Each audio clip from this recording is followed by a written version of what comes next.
Shelby Drucker stood on my doorstep with $8,000 in cash and a smile that made my skin crawl. "Mr. Voss, let's be reasonable about this afternoon's unfortunate incident."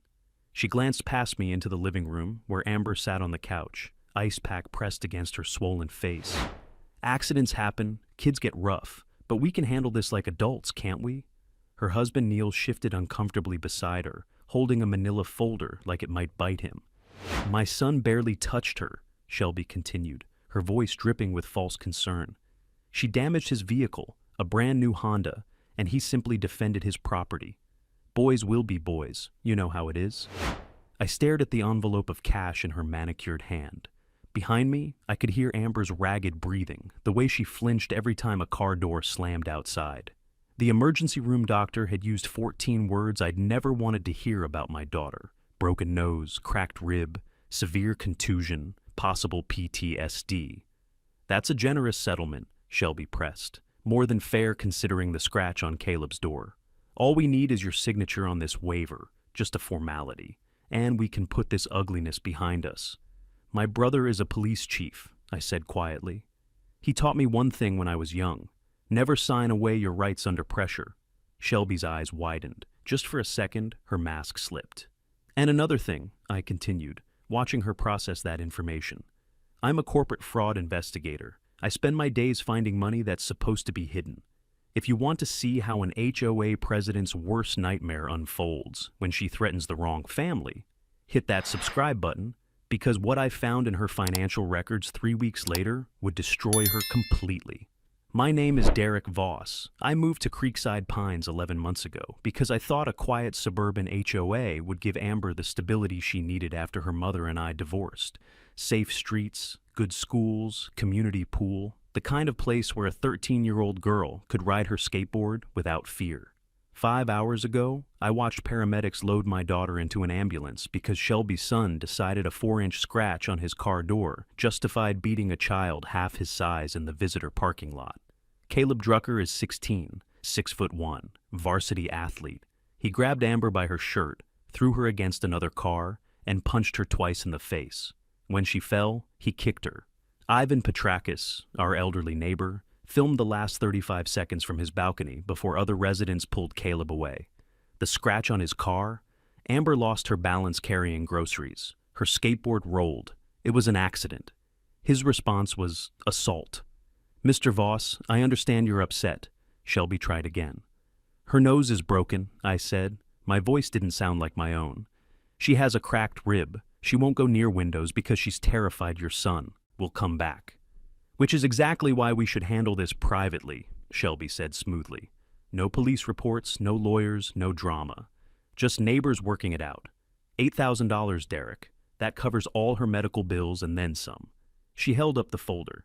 "The paperwork is simple. You acknowledge the property damage, we acknowledge the medical expenses, everyone moves forward. No criminal charges, no civil suits, clean slate. And if I refuse?" Shelby's smile hardened. "Then I suppose we'll see each other at HOA meetings. Your skateboard violation is already on file. That's $3,000 you owe us, and between you and me, there might be other compliance issues we'd need to address." Neil touched her arm. "Shelby, maybe we should—" "Neil handles our finances," she cut him off. "I handle community relations. And right now, I'm trying to help our new neighbor understand how things work in Creekside Pines." I looked at the cash, at the waiver, at this woman who thought she could buy her son's way out of felony assault. Then I looked past her at Amber, my baby girl who used to fearlessly skateboard everywhere, who now couldn't stop shaking. "Get off my property," I said. "Excuse me? Get off my property." I stepped forward. "Before I add witness intimidation to the police report I filed 2 hours ago." Shelby's face flushed. "You'll regret this." "No," I said. "You will." I closed the door in her face and locked it. Through the window, I watched her storm back to her luxury SUV, phone already at her ear. Neil followed, shoulders slumped. Amber looked up at me, eyes red. "Daddy, what if she makes us leave?" I sat beside her, careful not to jostle her injuries. "She won't." But I wasn't sure. Not yet. 6 hours earlier, Amber had been fine. I kept replaying it in my head as I sat in the emergency room, watching doctors examine my daughter. 6 hours ago, she'd kissed my cheek and said she was riding to the corner store for snacks. 6 hours ago, the worst thing I worried about was whether she'd remember to wear her helmet. She hadn't been wearing it. The skateboard wasn't the problem anyway. The police officer, a young guy named Mendez, sat across from me with his notepad open. "Walk me through what you know, Mr. Voss."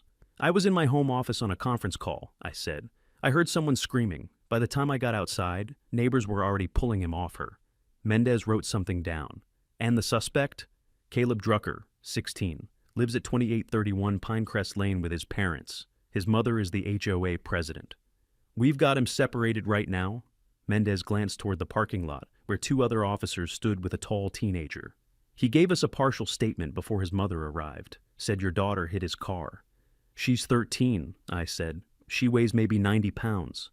"I understand, sir. We're documenting everything." He paused. "The mother is insistent that this was mutual." "Combat," I laughed. It came out bitter.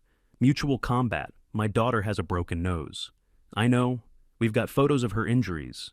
We've also got photos of a 4-inch scratch on the suspect's driver's side door." Mendez looked uncomfortable. "The mother is claiming property damage and self-defense. He kicked her while she was on the ground." "Did you see that happen?" "No, but anyone else see it?" I thought about Ivan Petrakis. I'd seen him on his balcony earlier, but when I'd looked up during the chaos, he'd disappeared inside. "I don't know, maybe." Mendez closed his notepad. "Here's what happens next. We're taking statements from everyone involved. We'll submit the report to Detective Cardona. He handles juvenile cases. He'll review everything and decide whether to recommend charges to the DA. How long does that take? Couple weeks, usually. Maybe longer." He stood. "Get your daughter home. Make sure she follows up with her regular doctor. And Mr. Voss, document everything. Photos, medical bills, any communication from the other family." "I'm familiar with documentation," I said. "It's part of my job." After Mendez left, I went back to Amber. They'd cleaned the blood from her face, set her nose, wrapped her ribs. She looked so small in that hospital bed. "Can we go home?" she whispered. "Soon, baby.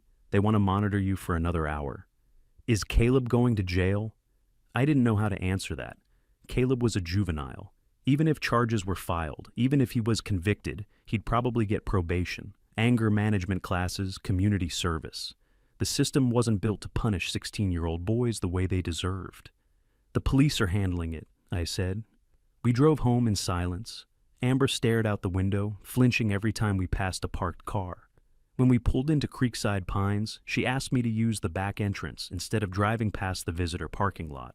I helped her inside, got her settled on the couch with ice and pain medication. She fell asleep within minutes, exhausted from shock and trauma. I stood at my living room window, looking out at the neighborhood I'd chosen so carefully. The manicured lawns, the matching mailboxes, the playground where children laughed and parents chatted. Everything looked peaceful, but I'd learned something today. Pretty streets didn't guarantee safety. HOA rules didn't prevent violence. And the woman who ran this community would rather pay hush money than let her son face consequences.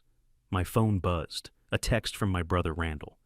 "Just saw your message. Call me when you can." I'd sent him a brief text from the hospital. "Amber attacked, filing police report. We'll explain later." I stepped outside to call him back, not wanting to wake Amber. "Jesus, Derek," Randall answered immediately. "What happened?"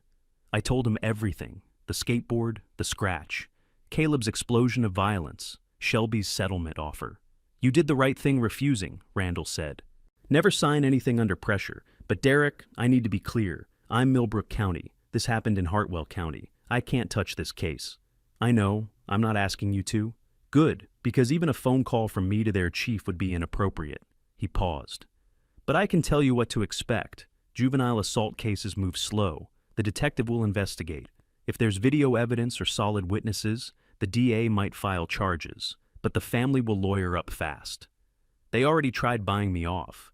That's witness tampering if they asked you not to cooperate with police. They didn't phrase it that way. They're smarter than that." Randall sighed. "How's Amber?" "Terrified." "I'm sorry, brother. I wish I could do more." "You already did. You taught me not to sign." After we hung up, I looked toward the visitor parking lot. Yellow police tape still marked where my daughter had been beaten. Tomorrow, that tape would come down. Life would return to normal for everyone except us. I went back inside and locked every door. Ivan Petrakis couldn't stop watching the video. He sat in his armchair by the window, phone in his trembling hands, and pressed play for the 16th time. 35 seconds of footage that made him feel sick every time he saw it. The girl, Amber, he'd learned her name from the neighborhood gossip, skateboarding through the parking lot with grocery bags, losing her balance, the skateboard rolling into the Honda's door with a scraping sound that made the boy inside explode out like a grenade. Then the violence, fast and brutal. Caleb grabbing her shirt, throwing her, the 2 punches to her face while she tried to shield herself, her falling, and worst of all, the kick, the deliberate vicious kick to her ribs while she was already down. Ivan had filmed the last part. His hands shaking so badly the footage wobbled, but you could see everything. Caleb's face, the force of the kick, Amber curling into herself, crying. He'd almost called out from his balcony, almost yelled for the boy to stop, but he'd frozen, phone raised, finger on the record button, doing nothing but documenting. Other neighbors had intervened, Mrs. Chen from 3 doors down, the Lopez family. By the time they pulled Caleb away, the damage was done. Ivan had gone inside immediately, closed his curtains, sat in the dark with his phone, knowing he held evidence of a crime, knowing a child had been hurt, knowing he should go to the police. But he was afraid. A knock at his door made him jump. He shoved the phone under a cushion and stood slowly, his knees protesting. Through the peephole, he saw Detective Cardona's badge. "Mr. Petrakis, I'm Detective Luis Cardona with Hartwell County. I'd like to ask you a few questions about the incident this afternoon." Ivan opened the door. "I didn't see much." "Ma'am Chen mentioned you were on your balcony, said she looked up and saw you filming." "Oh, that." Ivan's mouth went dry. "I heard screaming. I grabbed my phone, but by the time I started recording, other people were already there." Cardona pulled out his own phone. "Do you still have that footage?" Yes. But it's just the end. It doesn't show how it started." "That's fine. Anything you captured could be helpful. A 13-year-old girl has a broken nose and cracked rib." Ivan thought about Amber's small frame, about the sound she'd made when Caleb kicked her. "Can I think about it? Providing the video, I mean." Cardona studied him. "You're not legally required to hand it over immediately. But, Mr. Petrakis, this is assault on a minor. We need evidence for the district attorney." "I understand. I need a day to think." After the detective left, Ivan sat back down with his phone. He knew he should have given the video immediately. He knew withholding it made him complicit in some way. But he also knew what happened to people who crossed Shelby Drucker. 2 years ago, the Martinez family lived 3 units down.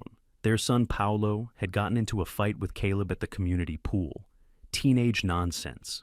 The kind of scuffle that should have ended with both boys grounded. Instead, Shelby had launched a campaign of HOA violations against the Martinez family, parking infractions, noise complaints, architectural violations for a fence that had been approved 2 years earlier.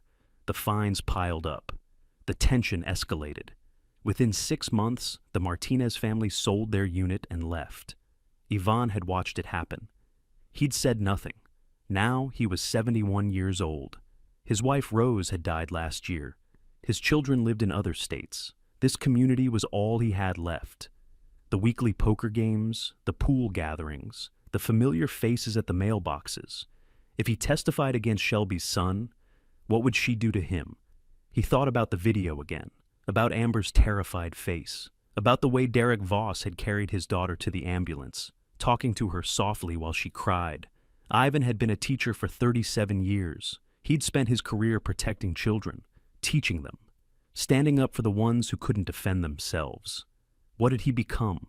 His phone rang, unknown number. He answered cautiously. "Mr. Petrakis?" Shelby Drucker's voice was warm honey. "I hope I'm not disturbing you. I wanted to check in after this afternoon's unfortunate incident." "I'm fine, thank you. I heard Detective Cardona stop by. I hope he wasn't too intrusive." Ivan said nothing. "These situations are always so complicated," Shelby continued. "People see parts of things. They don't have full context. Sometimes video footage can be misleading, you know? A few seconds don't tell the whole story. I suppose not. Exactly. Which is why I think it's important we all take time to really think about what we saw before making any statements.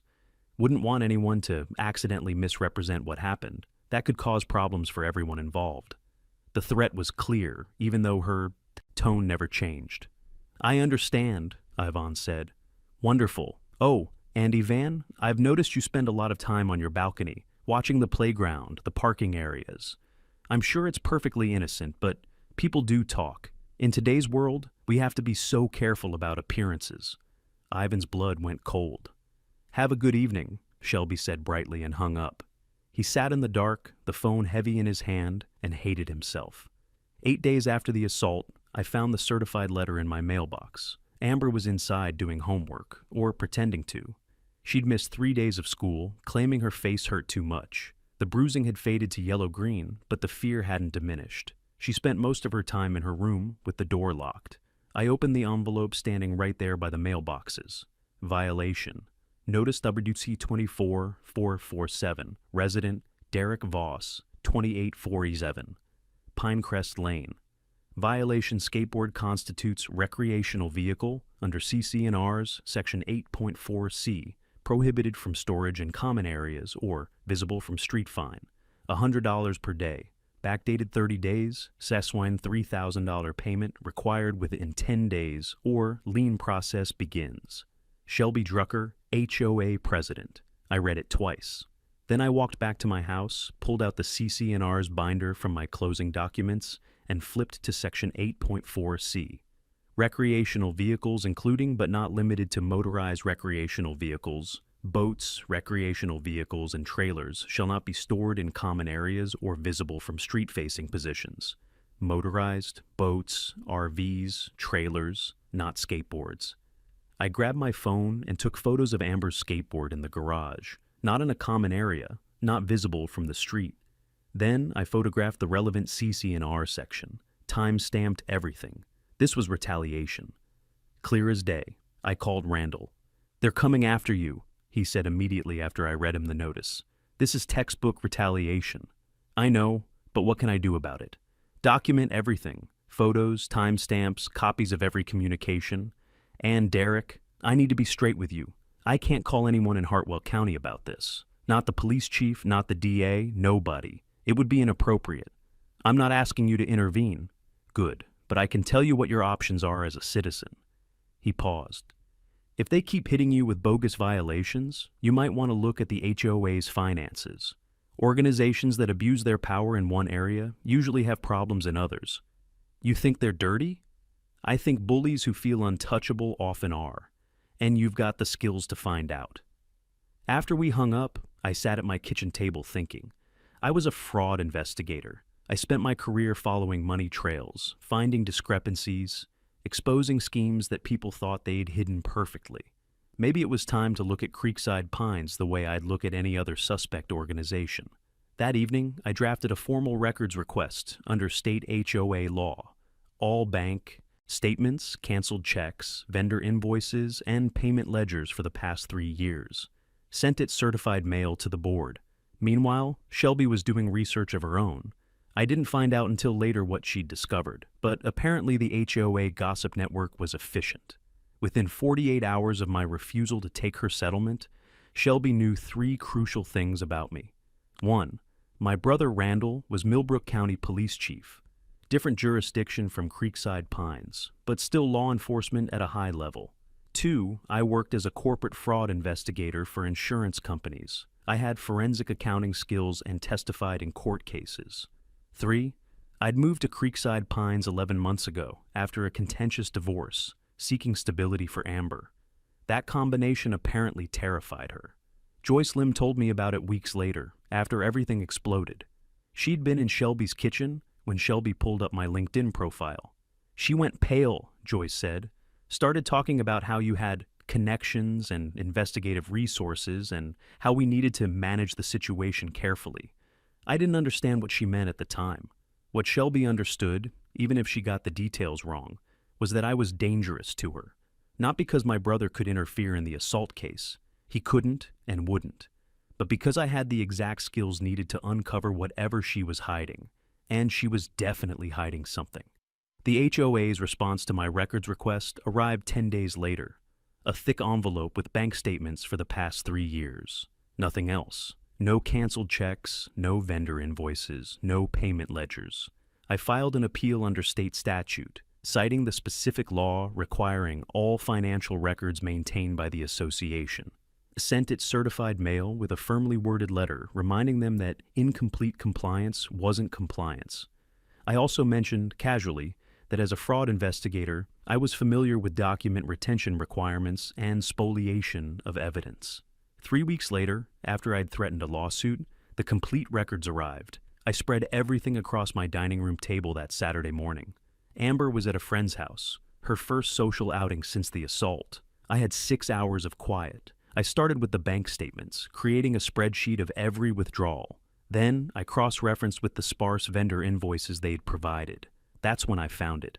Drucker Property Services LLC appeared 17 times over 18 months. Total payments, $43,000. Description, landscape improvements and maintenance.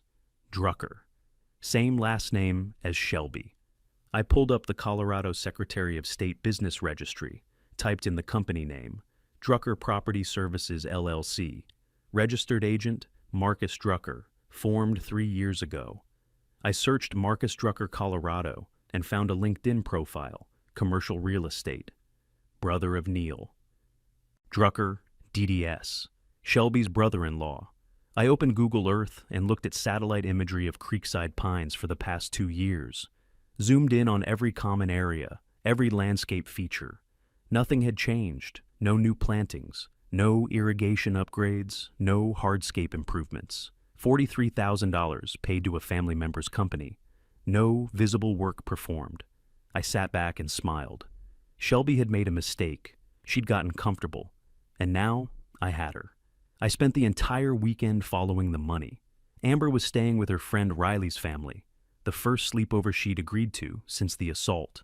Riley's mother had called personally, promising supervision and an early pickup if Amber felt uncomfortable.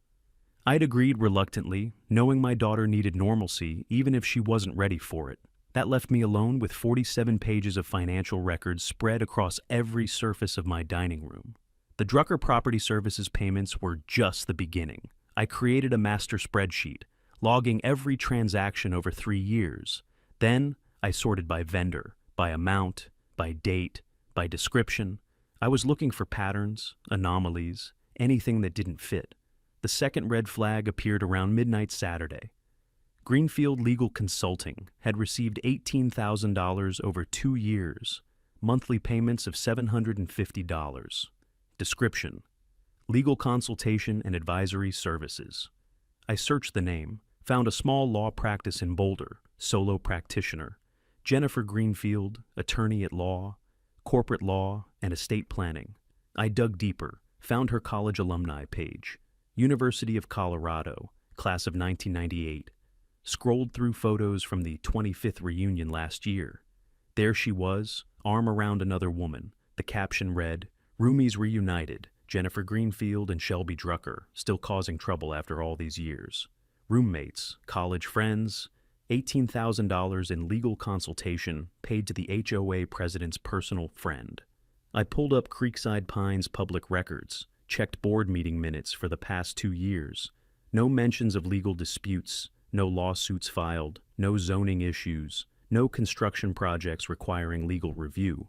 What exactly had they been consulting about? I made coffee at 2 in the morning and kept digging. By Sunday afternoon, I had a complete picture. $89,000 in suspicious payments over 3 years, all to entities connected to Shelby personally, all lacking proper documentation or visible deliverables. But the most damning evidence wasn't the payments themselves. It was how they were approved. I cross-referenced the payment dates with board meeting minutes. HOA bylaws required board approval for any expenditure over $500.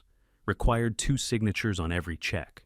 None of the Drucker Property Services payments appeared in meeting minutes. No votes recorded. No discussion documented. And the canceled checks, every single one signed by Shelby Drucker alone.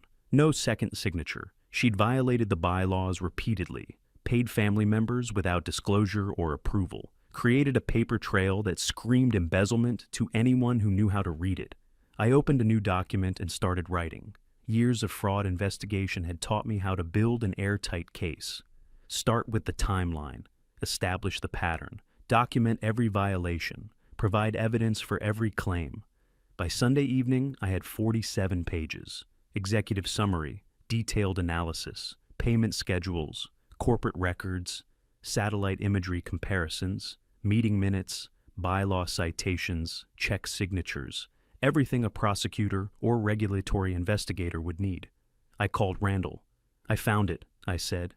$89,000 in embezzlement over 3 years. Family members getting paid for work never performed. Bylaws violated on every payment. Jesus. He was quiet for a moment. "Derek, you need to understand something. I still can't touch this. Not the assault case, not the HOA fraud. Different county, different jurisdiction. I know, but you can tell me who can. State Attorney General has an HOA fraud division. They handle this kind of thing. And there's a state regulatory office that deals with retaliatory enforcement, which is what those bogus violations are. So I file complaints with both? That's what I'd do. The AG will investigate the financial stuff. The regulatory office will investigate the retaliation.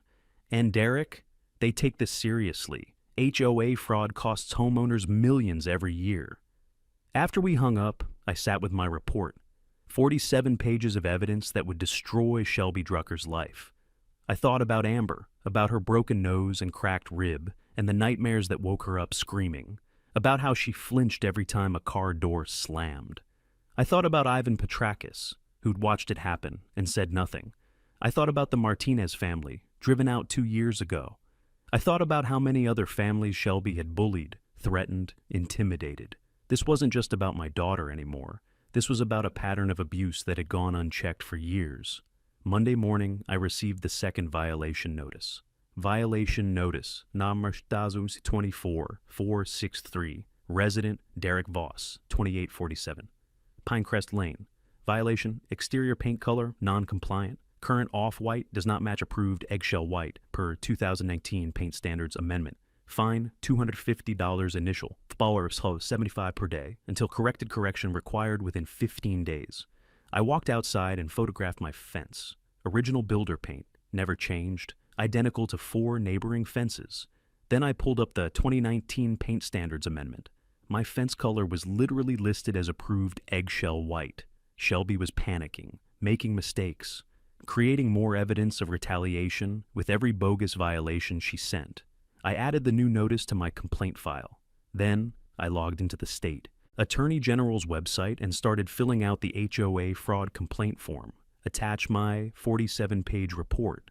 Attach copies of all financial records. Attach corporate registry documents. Attach satellite imagery. Submitted it at 10:47 a.m. At 11:03 a.m., I submitted a second complaint to the state HOA regulatory office. Documented both violation notices. Attached photographs proving they were false. Attached timeline showing they began immediately after I refused Shelby's settlement. Pattern of retaliatory enforcement against the family of an assault victim. I hit submit and sat back. The wheels were in motion now. Multiple state agencies, professional investigators who dealt with HOA abuse every day. Shelby thought she was untouchable. She was wrong. The third violation notice arrived on a Tuesday afternoon, and this time I actually laughed. Violation notice, Najrits 2024-481, resident Derek Voss, 2847 Pinecrest Lane. Violation commercial vehicle, Ford F-150 work truck, parked in driveway overnight. Prohibited under CC&Rs Section 6.2b. Fine, $150 initial, plus $100 per day. Vehicle must be removed within 48 hours. I walked outside with my phone and photographed my truck, a standard Ford F-150, blue, no company logos, no equipment racks, nothing that distinguished it from any other pickup in America. Then I walked through the neighborhood, photographing every other truck I could find. The Lopez family's Silverado, Troy Hassler's Ram 2500 with Hassler landscaping, emblazoned across the tailgate. The Chen family's Tacoma. The Morrison family's F-250. 7 trucks total, 3 bigger than mine, 1 with actual commercial signage. I pulled up CC&R's section 6.2b on my laptop. Commercial vehicles defined as vehicles with commercial signage, vehicles over 1 ton capacity, or vehicles requiring commercial driver's license shall not be parked in driveways overnight. My truck met none of those criteria. Shelby was unraveling. Each fabricated violation was more desperate than the last. She was trying to bury me under fines, force me to sell, drive me out before I could do whatever she feared I was doing. What she didn't know was that I'd already done it. That evening, Amber's school counselor called. "Mr. Voss, I need to inform you of a situation involving Amber and Caleb Drucker." My stomach dropped. What happened? Nothing physical. But Amber's teacher noticed Caleb positioning himself in Amber's path between classes, staring at her, making throat-cutting gestures when he thought teachers weren't watching. He hasn't spoken to her or touched her, but it's clearly intimidation. Jesus Christ. The principal is taking it seriously given the pending assault case. We're placing Caleb on a modified schedule effective tomorrow. He'll arrive 30 minutes after Amber, have lunch in an alternative location, and leave 30 minutes before her. Complete separation. Thank you. Mr. Voss, I also want you to know that Amber is struggling. She's having panic attacks in the hallways. She won't use the bathroom alone. Her grades are dropping. I strongly recommend continuing therapy. After she hung up, I went to Amber's room. She was lying on her bed, earbuds in, staring at the ceiling. I knocked. She pulled out one earbud. "School called," I said. Her face crumpled. "I know everyone's talking about it, about me, about what happened. The school is handling it. Caleb won't be able to get near you." "He already did, Dad. He stands where I can see him. He smiles, like it's funny." I sat on the edge of her bed. "I need you to know something. This isn't over. What he did, what his mother is doing, none of it is okay. And I'm not letting them get away with it. Mom used to say you couldn't let things go." The mention of her mother stung. "Is that a bad thing?" "I don't know." Amber turned away. "I just want to feel normal again." "You will." But I wasn't sure. The trauma had roots now. Deep ones. Even if Caleb faced consequences, even if Shelby was exposed, Amber would carry this. The hypervigilance, the fear, the knowledge that violence could erupt from nowhere. I'd moved here to protect her. Instead, I'd delivered her to a predator with a powerful mother. That night, I couldn't sleep. I kept thinking about the Martinez family, about whatever had happened between their son and Caleb, about how Shelby had systematically driven them out. I thought about Ivan Petrakis, terrified into silence by a woman who weaponized community connection. I thought about the $89,000, about all the homeowners paying $500 a month in HOA fees, unknowingly funding Shelby's family business. And I thought about Amber, lying in bed unable to sleep because a teenage boy had beaten her and faced no immediate consequences. The detective's investigation was moving at the speed of bureaucracy. The state complaints I'd filed would take months to process. The system was working, but it was working slowly, too slowly for a 13-year-old girl having panic attacks. My phone buzzed at 11:30. Unknown number. I almost didn't answer. "Mr. Voss?" A man's voice, older, hesitant. "Speaking. This is Ivan Petrakis from Unit 2893. I need to talk to you about what I saw."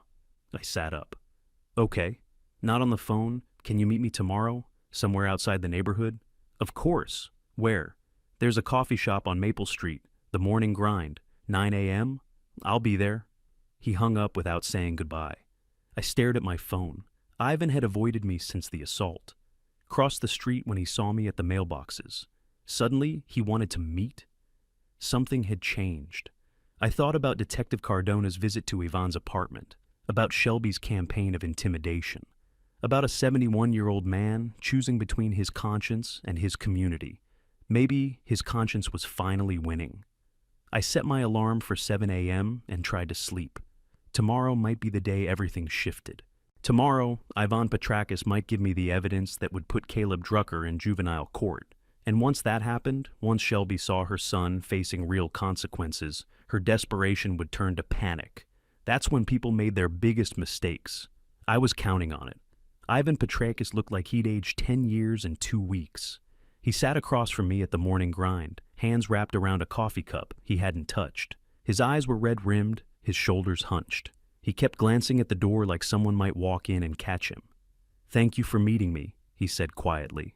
"Of course. I need to tell you something about what I saw that day." He paused. "I have video." My heart rate kicked up. "You filmed it?" "The last 35 seconds. I heard screaming from my balcony. By the time I got my phone out, Caleb was already hitting her. I filmed him kicking Amber while she was on the ground." "Did you give this to Detective Cardona?" Ivan looked down. "He came to my apartment, asked if I had footage. I told him I did, but I said I needed time to think about sharing it." "Why?" "Because I'm a coward." His voice cracked. "Because 2 years ago, I watched Shelby Drucker destroy the Martinez family after their son fought with Caleb. And I did nothing. Because I'm 71 and alone, and this community is all I have left." He pulled out his phone with shaking hands. "But yesterday I saw Amber at the community pool. She froze when she saw the parking lot. Just completely froze. Her whole body was shaking, and her father, you, had to help her back to the car." I remembered. Amber had wanted to try swimming, thought it might help, but the pool parking lot was too similar to where it happened. She'd had a full panic attack. I'd driven her home in silence while she cried. "I went home and threw up," Ivan continued, "because I realized my silence did that to her. My fear let that boy hurt a child and face no consequences." He opened his phone and pulled up a video, turned the screen toward me. I watched 35 seconds that made my blood boil. Caleb's face was clearly visible, the vicious kick, Amber's cry of pain, everything a prosecutor would need. "Detective Cardona needs this," I said. "I know. I'm calling him today." Ivan set the phone down. "But there's something else you need to see." He scrolled to his text messages, opened a conversation with an unknown number. "Shelby sent this 3 days after the assault." I read the text. "Thinking about our conversation, your valued member of community. Would hate to see your reputation damaged by involvement in messy legal situation. Please reconsider sharing anything that might be misinterpreted. Shelby." "She threatened you." "It gets worse." He scrolled up to show an earlier message. "This is from the day after the detective visited." The message was longer. "Ivan, I hope Detective Cardona wasn't too intrusive. These situations are always complicated. People see parts of things without full context. Sometimes video footage can be misleading. A few seconds don't tell the whole story. I think it's important we all take time to really think about what we saw before making any statements." "Oh, and Ivan, I've noticed you spend a lot of time on your balcony watching the playground and parking areas. I'm sure it's perfectly innocent, but people do talk. In today's world, we have to be so careful about appearances." I felt sick. "She implied you were a predator." "She knew exactly what she was doing. My wife and I never had children. I taught middle school for 37 years. The suggestion that I'm inappropriate around kids?" His hands shook. "That's the kind of rumor that destroys everything, even if it's completely false. This is witness tampering. Is it enough to prove that? I don't know, but it's evidence of a pattern." I pulled out my own phone. "Ivan, I need to tell you something. I'm a corporate fraud investigator. After Shelby tried to pay me off, I started looking into the HOA's finances." His eyes widened. "And she's embezzled at least $89,000 over 3 years. Payments to her brother-in-law's company for work that was never done. Payments to her college roommate for legal services the HOA never needed. All approved by her alone. No board votes, violations of the bylaws on every transaction." Ivan sat back. "Oh my God. I've filed complaints with the state attorney general and the state HOA regulatory office. They're investigating. Does she know? Not yet, but she will soon." I leaned forward. "Ivan, when you give that video to Detective Cardona, it's going to start a chain reaction. Caleb will be charged, Shelby will panic, and when she panics, she'll make more mistakes." "Good," Ivan said, his voice suddenly firm. "Let her panic. I'm done being afraid of her." He picked up his phone and called Detective Cardona right there at the table. "Detective, this is Ivan Petrakis. I'm ready to provide the video footage. Can I come to the station today?" He listened for a moment. "Yes, I still have the original file. Chain of custody will be clean." Another pause. "I also have text messages from Shelby Drucker that might be relevant. Possible witness intimidation." After he hung up, Ivan finally took a sip of his coffee. "I have an appointment at 2 p.m. Thank you," I said, "for doing this, for Amber. I should have done it 2 weeks ago. But maybe," he trailed off, "maybe it's better this way. Now you have the financial evidence. Now we have her threats documented. When this all comes out, it won't just be about the assault. It'll be about everything she's done." He was right. Separately, each piece was damaging. Together, they painted a picture of someone who'd operated above the law for years, using her position to protect her son and enrich herself. That afternoon, Yvonne went to the police station. By evening, Detective Cardona had the video evidence and screenshots of Shelby's threatening texts. By the end of the week, the case went to the district attorney's office for review, and I waited, documenting every new HOA violation Shelby sent my way, watching the trap close around her piece by piece. 3 weeks after Ivan handed over the video, Detective Cardona called with news. "The DA is filing charges," he said. "Juvenile court, aggravated assault." I closed my office door so Amber wouldn't hear. What does that mean for timeline? Trial date will be set for about 5 months out. That's standard for juvenile cases. But Mr. Voss, you should know, the Drucker family has hired Mitchell and Associates. That's a top-tier criminal defense firm. Of course they have. They'll push for a plea deal, probably argue for deferred adjudication. If Caleb completes probation and therapy, the charge gets dismissed when he turns 18. So he might not face any real consequences. That's how juvenile justice works sometimes. But the charges are serious. The video evidence is damning. He'll have consequences, just maybe not the ones you're hoping for. After we hung up, I sat at my desk thinking about justice, about how a 16-year-old boy could break a 13-year-old girl's nose and potentially walk away with a clean record. But that was only one front. I had others. I pulled up my email. 2 messages were waiting. The first was from investigator Teresa Odom at the State Attorney General's office. "Mr. Voss, I've reviewed your complaint and supporting documentation regarding Creekside Pines HOA. We are opening a formal investigation. I'll be in touch within 2 weeks to request additional information. Please preserve all records." The second was from investigator Robert Chen at the State HOA Regulatory Office. "Your complaint regarding retaliatory enforcement has been assigned to me for review. I will be conducting interviews with involved parties over the next month. Please document any additional violations you receive." I forwarded both emails to Randall with a brief message. "Multiple investigations underway. Thank you for the guidance." His response came within minutes. "Proud of you, brother. Remember, I never touched this case. You did this yourself with the skills you already had." He was right. My brother's badge hadn't opened any doors. His position as police chief in a different county meant nothing to Hartwell County's DA or Colorado's state investigators. What mattered was the evidence, the forensic accounting, the documented pattern, the paper trail I'd built using the same skills I applied to insurance fraud cases. That evening, I sat down with a legal pad and mapped out my strategy. Criminal case. Caleb would face charges. The outcome was out of my hands, but it would proceed regardless. State AG investigation, financial fraud case. Odom would subpoena bank records, interview board members, examine the corporate structures. This would take months, but would expose the embezzlement. State. Regulatory investigation. Chen would document the retaliatory enforcement, interview neighbors, review the bogus violations. This would protect me from further harassment, and potentially other families too. But there was a fourth element I needed to consider: community action. Right now, most residents had no idea what Shelby had been doing. They saw her as their HOA president, organized, efficient, maybe a little strict, but that was her job. They didn't know about the embezzlement, the witness tampering, the pattern of driving out families who challenged her. When that information became public, and it would, eventually, the community would have a choice. They could demand accountability, or they could look the other way. I needed to make sure they chose accountability. I called Joyce Lim. She was the only board member who'd voted against my skateboard violation, the only one who seemed uncomfortable with Shelby's tactics. "Joyce, it's Derek Voss. Do you have a few minutes?" "Of course. I've been meaning to call you, actually. Those violation notices you've been receiving are ridiculous. I've objected to everyone. I appreciate that. But I need to tell you something.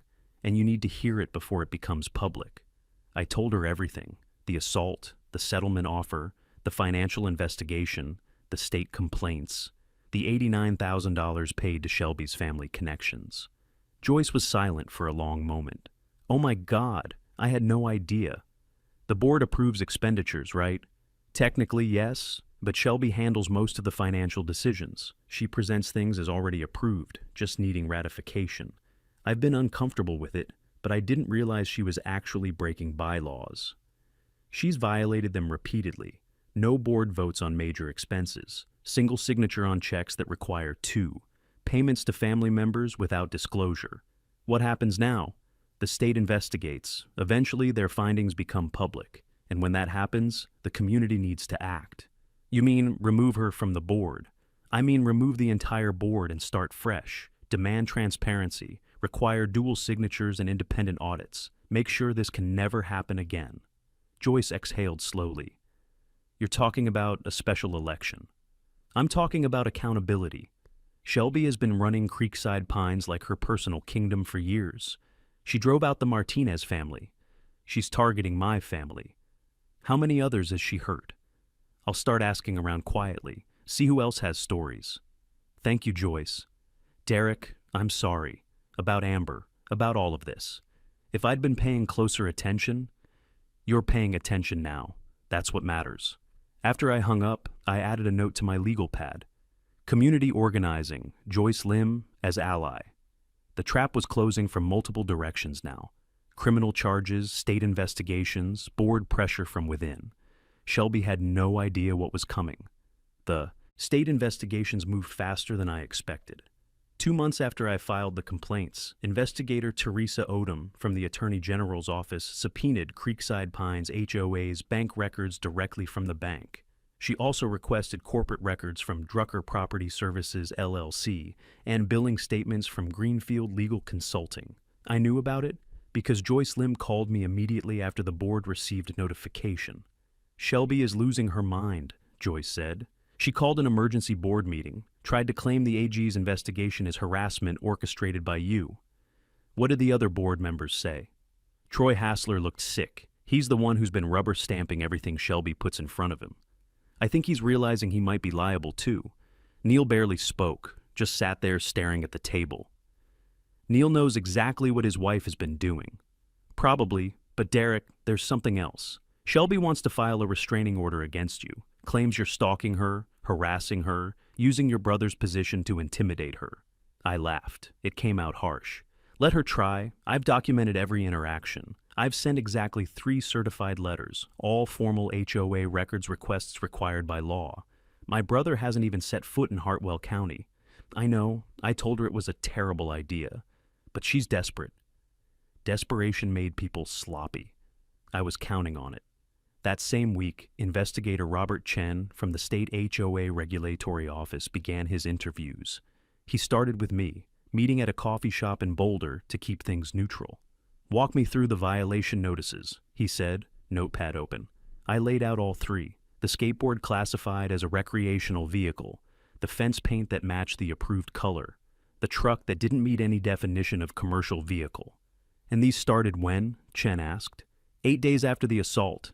8 days after I refused Shelby Drucker's settlement offer. You're alleging retaliation. I'm stating facts. Timeline speaks for itself. I pulled out my folder. Here are photographs disproving each violation. Here are examples of identical situations throughout the neighborhood that have never been cited. Here's documentation that my fence's original builder paint never changed. Here's the CC&R definition of commercial vehicle, which my truck doesn't meet. Chen reviewed everything methodically. How many other homeowners have received similar treatment? I can give you 5 names, families who have had problems with Shelby over the years. Please do. Over the next 2 weeks, Chen interviewed Joyce Lim, who confirmed the board had never voted on my violations, and that Shelby had a pattern of selective enforcement. He interviewed Ivan Petrakis, who provided copies of Shelby's threatening texts. He interviewed the Martinez family by phone. They'd moved to Wyoming, but remembered everything. He also interviewed 3 other families, with stories. The Chens, who'd received parking violations after questioning a budget item. The Lopez family, who'd been cited for a garden gnome, after their daughter had a conflict with Caleb at school. The Morrison family, who'd been threatened with fines for a basketball hoop that dozens of other homes also had. Every interview added weight to the case. Meanwhile, I received notice number 4. Violation notice, Mersturi 24502, resident Derek Voss, 2847 Pinecrest Lane. Violation outdoor security camera positioned to view neighboring property, invasion of privacy under CCNRs. Section 11.3, fine $300 initial, plus $150 per day until removal required within 7 days. My doorbell camera, the one aimed at my own front door, standard on half the houses in the neighborhood. I photographed it. Then I walked the neighborhood photographing 23 other doorbell cameras, including one on Troy Hassler's house and one on Shelby's own house. I emailed the photos to Investigator Chen with a simple subject line: Violation Notice Number 4, Further Evidence of Selective Enforcement. Chen's response was immediate. Received. This strengthens the retaliation finding significantly. Shelby was digging herself deeper with every panicked move. By month 3, AG Investigator Odom had completed her financial analysis. She'd subpoenaed Marcus Drucker's tax returns and business records. She'd interviewed Jennifer Greenfield, who apparently fell apart under questioning and admitted the legal fees were for general advice that mostly consisted of monthly lunch meetings. Odom called me directly. Mr. Voss, I can't share details of our investigation, but I wanted you to know your forensic report was exceptionally thorough. You did our work for us. That's my job. Well, it's not often we get complaints this well documented. Most people don't have your expertise. Most people aren't fraud investigators being targeted by embezzlers. She laughed. Fair point. We'll be completing our investigation within the next month. Our findings will be public record. After she hung up, I sat back and thought about timing. Criminal case, trial date set for 2 months out. Caleb's attorneys were pushing for a plea deal. AG investigation completing soon. Findings would be public. Regulatory investigation. Chen had told me his report would be finished within 3 weeks. Everything was converging, multiple investigations reaching conclusions simultaneously. When the news broke, and it would break all at once, the community would be forced to confront what Shelby had done. I called Joyce. It's time to start organizing, I said, quietly. When the state findings go public, we need to be ready with a petition for a special election. I've been talking to people. We'll have the signatures. Good, because Shelby's reign ends when the truth comes out. Derek, thank you for not letting this go. My daughter can't sleep without nightmares. Letting go was never an option. The Hartwell. County Tribune published the story on a Wednesday morning. I was making amber breakfast when my phone started buzzing. Text after text, emails, missed calls. I grabbed the phone and saw the notification, Creekside Pines HOA president under investigation for embezzlement. I pulled up the article, front page, above the fold. Shelby Drucker, president of the Creekside Pines Homeowners Association, is under investigation by the Colorado Attorney General's office for alleged misappropriation of HOA funds. According to documents obtained by the Tribune, Drucker authorized approximately $89,000 in payments to companies owned by family members over a 3-year period, with no board approval and minimal documentation of services rendered. The investigation was initiated following a complaint filed by resident Derek Voss, whose 13-year-old daughter was allegedly assaulted by Drucker's son, Caleb, in October. Court records show Caleb Drucker faces juvenile charges of aggravated assault in connection with that incident. Sources indicate Voss received multiple HOA violation notices in the weeks following the assault, which state investigators are examining as potential retaliation against a victim's family. A separate investigation by the State HOA Regulatory Office found evidence of selective enforcement and retaliatory violations. All fines assessed against Voss have been voided pending further review. Drucker could not be reached for comment. Her attorney, David Klein of Mitchell & Associates, issued a statement calling the allegations baseless and politically motivated. The article continued with details about Drucker Property Services, LLC, Marcus Drucker's relationship to Shelby, the satellite imagery showing no landscape improvements, and Jennifer Greenfield's dubious legal consulting fees. It quoted AG investigator Teresa Odom. We take HOA fraud extremely seriously. Homeowners trust their boards to manage funds responsibly. When that trust is violated, we will pursue accountability. My phone rang. Joyce Lim. Have you seen it? She asked. Just read it. My phone hasn't stopped. Everyone's calling. People are furious, Derek. They had no idea. How's Shelby responding? I don't know. She's not answering calls. But I've already had 12 people ask me about removing her from the board. Then it's time. Start the petition. Already drafted. I'm sending it out this afternoon. We need 75 signatures for a special election. I think we'll have twice that by Friday. After we hung up, I checked my email. Messages from neighbors I barely knew. Some apologetic. They'd believed Shelby's narrative that I was the problem. Some angry. They wanted to know how this had happened under their noses. Some grateful, thanking me for exposing the truth. Amber came into the kitchen, still in her pajamas. Why is your phone going crazy? The newspaper wrote about what happened, about Caleb, and about the HOA president trying to cover it up. She was quiet for a moment. Are people mad at us?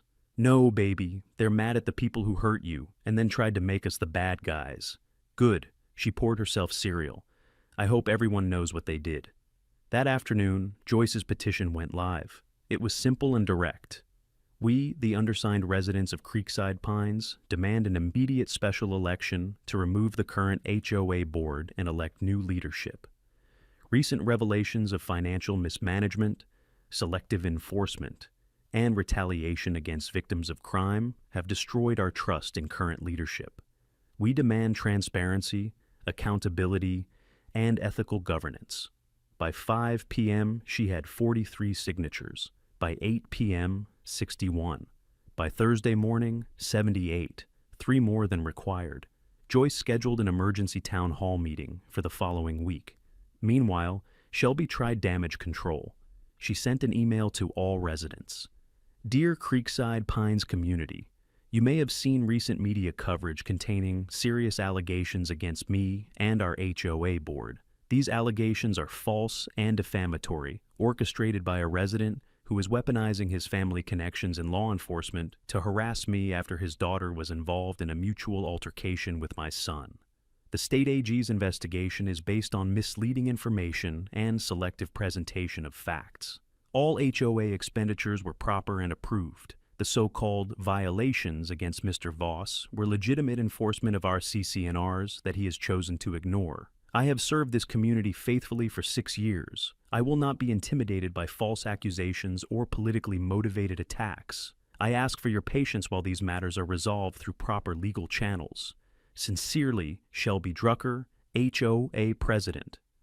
I forwarded the email to Investigator Chen with a note. Attempting to discredit investigations and victim blame assault survivor. Thought you should see this. His response, already have a copy. This will be referenced in our final report. Shelby's email backfired spectacularly. Within hours, neighbors were replying all with their own stories. The Martinez family's daughter posted in the community Facebook group about how Shelby had driven her family out 2 years ago. The Lopez family shared their experience. The Chens added theirs. The narrative Shelby had controlled for years was collapsing in real time. Friday afternoon, the Tribune published a follow-up. HOA residents demand special election following fraud allegations. The article quoted Joyce, Ivan, and 3 other homeowners. It mentioned the petition. It referenced the pattern of retaliation and selective enforcement. Shelby's attorney issued another statement threatening defamation lawsuits against false accusers and media outlets spreading unverified claims. But the damage was done. The community had seen the evidence, the satellite imagery, the corporate records, the violation notices, the patterns. Sunday evening, I drove past Shelby's house. Every light was on. 2 cars in the driveway, probably her attorney and financial advisor, trying to figure out how to contain the disaster. But you can't contain the truth once it's out. You can't unring that bell. The town hall meeting was scheduled for Tuesday at 7 p.m. Joyce estimated 90 attendees based on RSVPs. I helped Amber with her homework and put her to bed early. She'd been sleeping better since the news broke. Something about public validation, about everyone knowing what had been done to her, had eased her anxiety. Tuesday would be reckoning day. The community would decide whether to stand with accountability or power. I already knew which way it would go. The Creekside Pines Community Center had capacity for 80 people. 94 showed up. They filled every folding chair, lined the walls, spilled into the hallway. I'd never seen this many neighbors in one place. Young families, retirees, people I recognized from the mailboxes, and people I'd never met. The energy was tense, angry, electric. I sat in the back row with Amber. She'd insisted on coming, wanted to see what happened. Joyce had arranged for extra security, 2 off-duty police officers from Hartwell County, just in case things got heated. Shelby sat in the front row with Neil and her attorney. Troy Hassler sat 3 seats away, trying to look invisible. The other board members had sent last-minute excuses, convenient absences.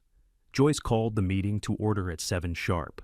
Thank you all for coming. This emergency meeting was called in response to a petition signed by 78 residents requesting a special election to remove current board leadership. Before we vote, we'll hear public comment. Please keep remarks to 2 minutes. Ivan Petrakis stood first. His hands shook as he approached the microphone, but his voice was steady. My name is Ivan Petrakis. I live in Unit 2893. On October 14th, I witnessed Caleb Drucker assault Amber Voss in our visitor parking lot.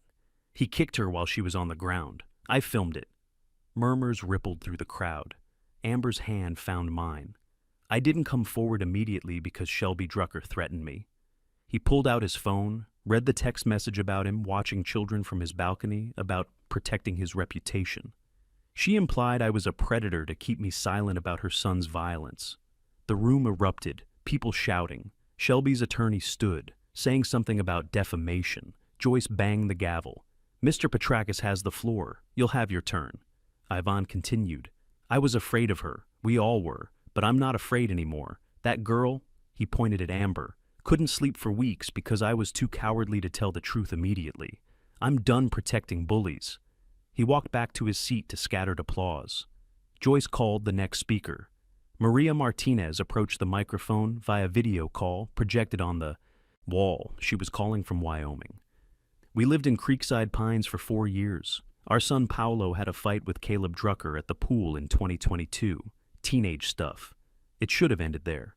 Instead, Shelby launched a campaign against us. Parking violations for cars that had been parked the same way for years. Noise complaints when we had family over. Violations for our fence that had been approved by the architectural committee. She paused, composing herself. The fines piled up. The stress was unbearable. We sold our home and left. Shelby offered us a settlement. $3,000 to sign an NDA and drop all complaints. We were exhausted, so we took it. I've regretted it every day since. More murmurs, heads turning toward Shelby, who stared straight ahead. 3 more families shared similar stories: selective enforcement, intimidation, violations appearing after conflicts with Shelby or Caleb. Then Joyce stood and presented the financial evidence. She projected my forensic report on the wall, the payment schedules, the corporate records, the satellite imagery showing no landscape work. $89,000 paid to family members over 3 years. No board votes, no proper documentation. Bylaws violated on every transaction. She looked directly at Shelby. The state attorney general has confirmed these findings. This is embezzlement. Shelby's attorney finally got his turn. These allegations are unproven. The AG's investigation is ongoing. Nothing has been determined. My client has served this community with dedication. This is a witch hunt led by a disgruntled resident who... My daughter was beaten, I said, standing. Not my turn, but I didn't care. Your client tried to pay me to keep quiet. Then she retaliated against my family with false violations. The state has voided every single one because they were fabricated. Joyce banged the gavel. Mr. Voss, please. No, everyone needs to hear this. I moved toward the microphone. Shelby Drucker used HOA funds to enrich her family. She used her position to protect her son from consequences. She intimidated witnesses. She drove out families who challenged her. And when I refused to let my daughter's assault be swept under the rug, she tried to force me out too. I turned to face the crowd.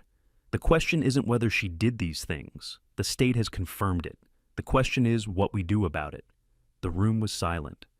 I'm calling for a vote, Joyce said. All residents in favor of removing the current board and holding a special election within 30 days. Raise your hand. Hands shot up across the room. I counted quickly. At least 80. Probably more. Opposed? Shelby raised her hand. Neil didn't. Troy sat motionless, staring at his lap. The motion carries overwhelmingly, Joyce announced. The current board is removed effective immediately. I'm appointing myself interim president until the election.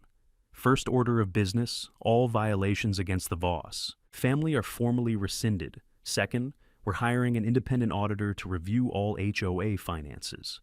Shelby stood abruptly, her attorney whispering urgently in her ear. They left through the side exit, Neil trailing behind them.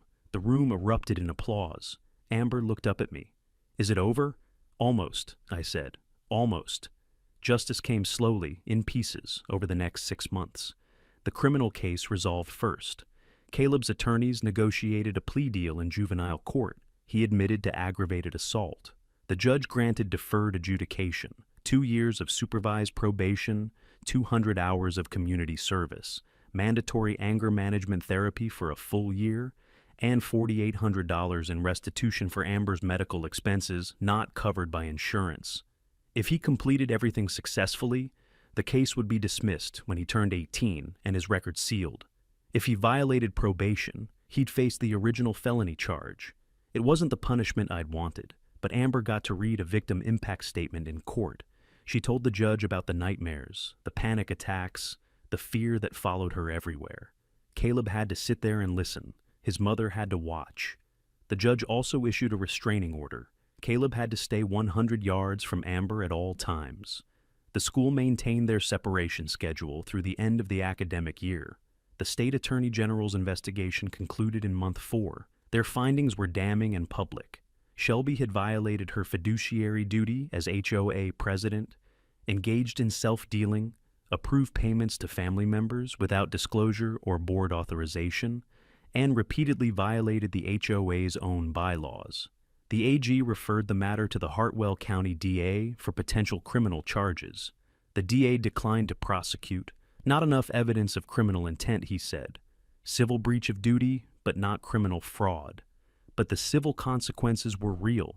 The new HOA board, led by Joyce as president, filed a lawsuit against Shelby, Neil, and Marcus Drucker for the full $89,000 plus interest and legal fees. Jennifer Greenfield, the attorney who'd received $18,000 for phantom legal work, immediately returned the money to avoid being named as a defendant. The lawsuit was still pending, but Shelby's attorney had already indicated they'd settle rather than go to trial. The state HOA regulatory office issued its findings too. All 4 violation notices against me were voided as retaliatory and factually false. They refunded the $3,550 in fines with interest. They placed Creekside Pines HOA on 1-year probation, requiring quarterly compliance reports and mandatory training for all board members on proper enforcement procedures. The report specifically named Shelby's pattern of selective enforcement and retaliation. It would be part of the public record forever. The special election happened 6 weeks after the town hall. Joyce won the presidency with 83% of the vote. 3 new board members were elected on a platform of transparency and accountability. Their first actions were exactly what needed to happen. Dual signatures required on all checks, independent quarterly audits, public access to detailed financial records, and a complete review of all CC&R enforcement over the past 5 years. 2 more families came forward with stories of Shelby's selective enforcement. The new board rescinded their violations and refunded their fines. The community was healing. Slowly. The visitor parking lot no longer felt like a crime scene. Parents let their kids skateboard through it again. Someone organized a community barbecue there in May, a deliberate choice to reclaim the space. Amber attended. She brought her skateboard, not the old one with butterfly stickers, but a new one she'd decorated herself with bold geometric patterns. She skated through the parking lot while I watched, my heart in my throat. She didn't fall, didn't freeze, just glided through like it was any other parking lot. Afterward, Ivan approached us. "She's braver than I was," he said quietly. "You found your courage when it mattered," I told him. He'd become something of a community hero.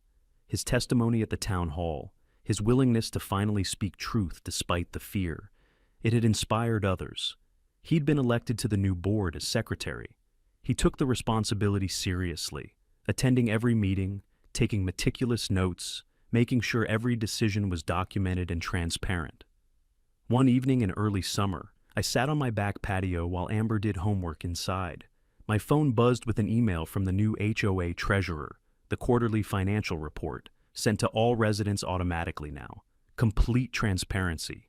I thought about my brother's words months ago. Your fraud investigation skills are more useful here than my badge. He'd been right. Randall's position as police chief never mattered. Different jurisdiction, no authority, no intervention.